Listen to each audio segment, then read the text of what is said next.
ధనుష్ యొక్క రాబోయే చిత్రం కెప్టెన్ మిల్లర్ ట్రైలర్ని శనివారం అయితే రిలీజ్ చేశారు. మరియు చిత్ర ప్రపంచాన్ని ఒక సంగ్రామలోకంలో ఇచ్చింది. కెప్టెన్ మిల్లర్ అతనిని బ్రిటిష్ వారితో పోరాడడానికి సిద్ధంగా ఉన్న హింసాత్మక పాత్రలో కనిపిస్తున్నాడు.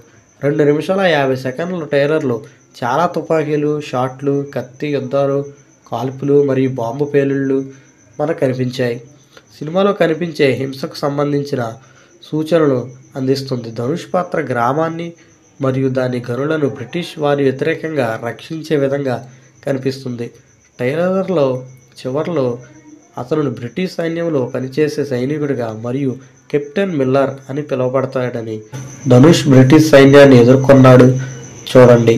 కెప్టెన్ మిల్లర్ పీరియాడికల్ యాక్షన్ ఫిల్మ్లో ధనుష్ బ్రిటిష్ వారికి వ్యతిరేకంగా తిరుగుబాటు చేశాడు.